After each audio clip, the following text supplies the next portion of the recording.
Hello friends, आपका स्वागत है आज की इस वीडियो में एक बार फिर से।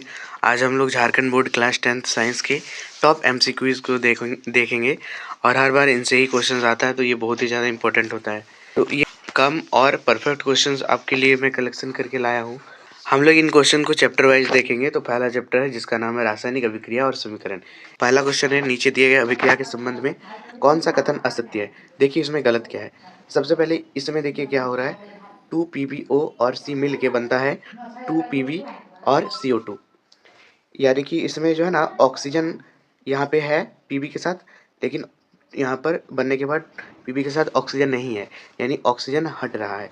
ऑक्सीजन जब हटता है या हाइड्रोजन जुड़ता है उसको बोलते हैं लेड ऑक्साइड, जो है ना अपचयित हो रहा है। पहला ई लास्ट वाला ऑप्शन सही है। उसके बाद कार्बन में ऑक्सीजन यहाँ पर जुड़ रहा है, तो यानी कार्बन का क्या हो रहा है, उपचयन हो रहा है। यानी कि तीसरा और चौथा दो ऑप्शन सही है, तो इसीलिए गलत ऑप्शन क्या है मेरा, इस तरह से गलत ऑप्शन हो जाएगा। पहला और दूसरा ऑप्शन होगा आंसर ए और बी।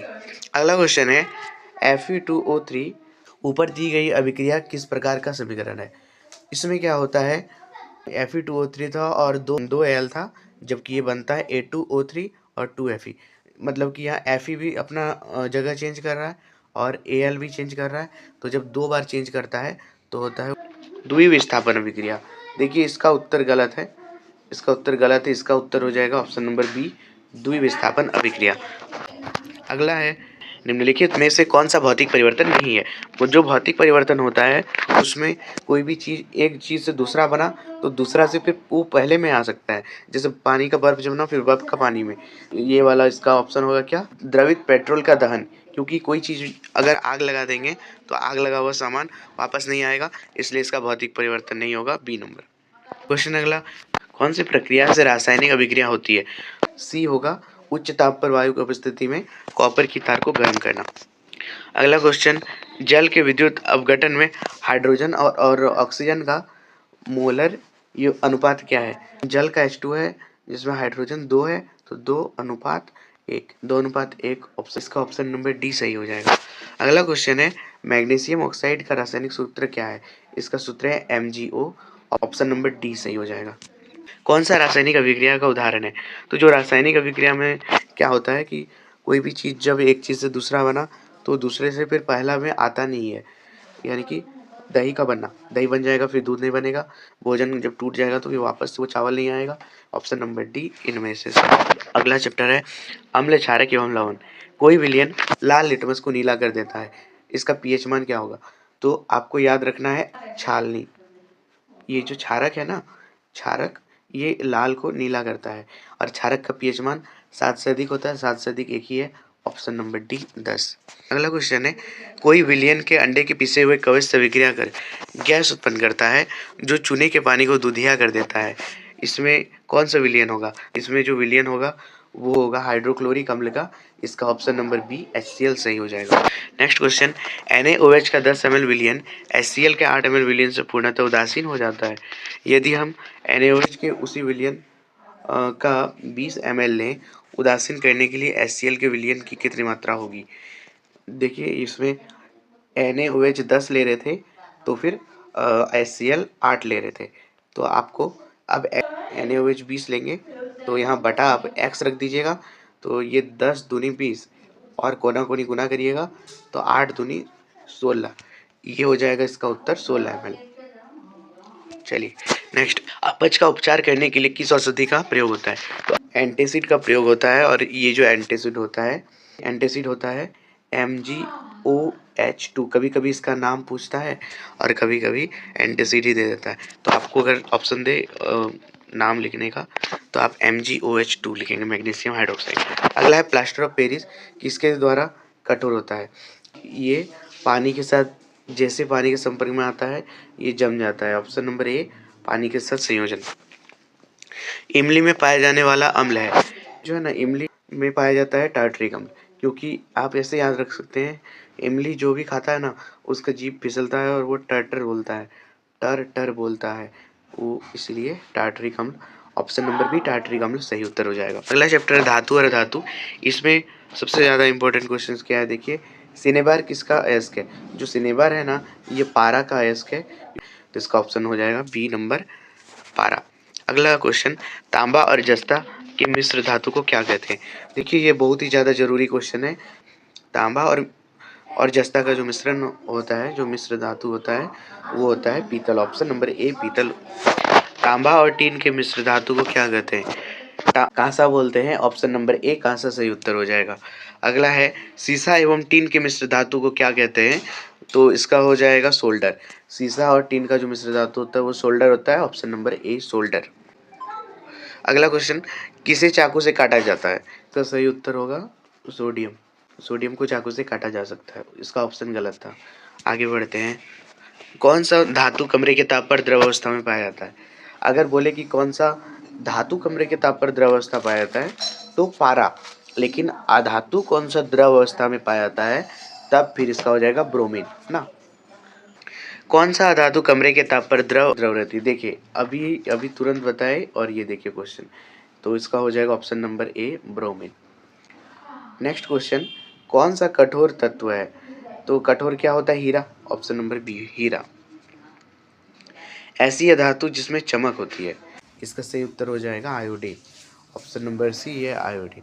ये जितने भी क्वेश्चन हैं बहुत ही इंपॉर्टेंट क्वेश्चन है, इसको लिख लीजिए, इसके बाहर क्वेश्चन नहीं आता है।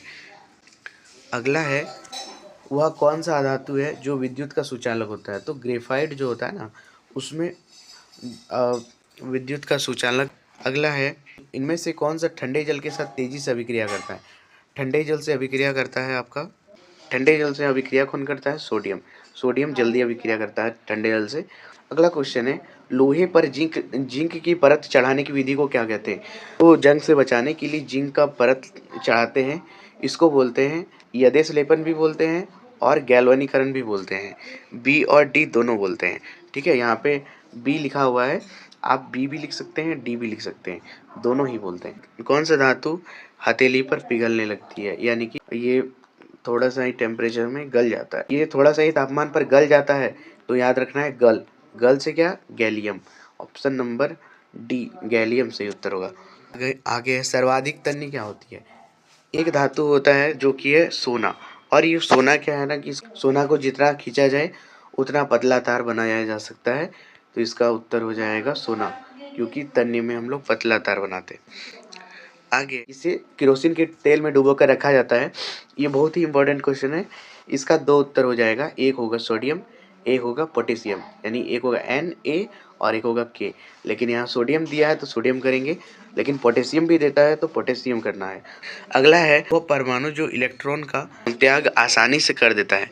जैसे एक आदमी अगर किसी को देता है तो वो तभी देता है जब उसके पास ज़्यादा है, यानी वो धनात्मक होगा, तभी वो दे सकता है। तो इसका ऑप्शन नंबर बी विद्युत धनात्मक ही है, जो इलेक्ट्रॉन का त्याग आसानी से कर देते हैं। अब यहाँ पे आगे है, खनिजों से संबंधित अशुद्धियों को सामूहिक रूप से क्या कहते हैं? तो इसको गैंग कहते हैं, कि किसी भी खनिज में जो भी अशुद्धि है। अगला चैप्टर जो कार्बन और उसके यौगिक है, उसमें क्वेश्चन नंबर 1 पहला क्वेश्चन, एल्केन का क्या सामान्य सूत्र है? एल्केन का हो जाएगा ऑप्शन नंबर बी CnH2n+2। ये हो जाएगा इसका करेक्ट उत्तर। नेक्स्ट क्वेश्चन, एल्कीन का सामान्य सूत्र, इसमें हो जाएगा CnH2n, 2 नंबर का ए CnH2n। और फिर एल्काइन का सामान्य सूत्र, ये हो जाएगा CnH2n-2, 3 का ऑप्शन नंबर ए। नेक्स्ट क्वेश्चन है, संपीड़ित प्राकृतिक गैस CNG मुख्य घटक है। ये जो CNG बना होता है ये मीथेन गैस से बना होता है, इसलिए इसका 4 का ए मीथेन सही होगा। बेंजीन का सूत्र होता है C6H6, तो बेंजीन का हो जाएगा 5 का ए C6H6। नेक्स्ट, समजात श्रेणी के क्रमागत 2 सदस्यों के परमाणु भार में कितना अंतर होता है? ऑप्शन नंबर ए CH2, इसमें एक CH2 का अंतर होता है। कौन एल्डिहाइड ग्रुप है? एल्डिहाइड जो क्वेश्चन है इसमें थोड़ा सा मिसप्रिंट हुआ है, ये क्वेश्चन में ऑप्शंस गलत है। यहाँ पर HCHO जो दिया है, यहाँ पे ये HCHO नहीं होगा, यहाँ CHO होगा, इसका CHO सही उत्तर होगा। और जो HCHO होता है वो फॉर्मल्डिहाइड होता है, वो दूसरा चीज़ है। नेक्स्ट क्वेश्चन, इनमें से कौन सा कीटोन है? जो इसका सही उत्तर हो जाएगा ऑप्शन नंबर बी CH3COC2H5, ये करेक्ट उत्तर होगा। CHO प्रकार्यात्मक समूह किसका है? देखिए अभी बताया मैंने कि यहाँ पे एल्डिहाइड का CHO होता है, देखिए इसका सही उत्तर होगा एल्डिहाइड। नेक्स्ट, COOH किसका किसका प्रकार्यात्मक समूह को कहते हैं? इसका करेक्ट उत्तर हो जाएगा कार्बोक्सिलिक अम्ल। इसको लिखते हैं COOH, ये हो जाएगा कार्बोक्सिलिक अम्ल। आगे है OH किसका होता है? जो OH होता है ना, OH जो होता है वो होता है अल्कोहल का। ऑप्शन नंबर C अल्कोहल होगा सही। इसका हो जाएगा करेक्ट उत्तर alcohol. C double bond O प्रकार्यात्मक समूह किसका है? तो ये जो CO है ना, ये है कीटोन का। ऑप्शन नंबर A कीटोन सही उत्तर हो जाएगा। तो ये इंपॉर्टेंट क्वेश्चंस थे जो हर बार ऑब्जेक्टिव पूछे जाते हैं परीक्षा में, तो परीक्षा से पहले इन्हें कंप्लीट जरूर कर लें। इनसे बाहर क्वेश्चन नहीं आता है नॉर्मली में। तो बहुत बहुत धन्यवाद वीडियो को लास्ट तक देखने में। आप लोग बताइए कि नेक्स्ट वीडियो में हम लोग किस टॉपिक पर बात करें, किस पर MCQ लाएं, या फिर कोई निबंध वगैरह के बारे में अगर आपको कुछ हेल्प चाहिए तो बताइएगा। मिलते हैं नेक्स्ट वीडियो में। ऐसे प्रीमियम और बेहतर कंटेंट के लिए हमें सब्सक्राइब जरूर करिएगा। और आप में से कुछ चुनिंदा लोग जो सब्सक्राइब करके अपना एक प्यारा सा कमेंट करेंगे, अगला वीडियो में हम उनका नाम दिखाएंगे। तो मिलते हैं नेक्स्ट वीडियो में।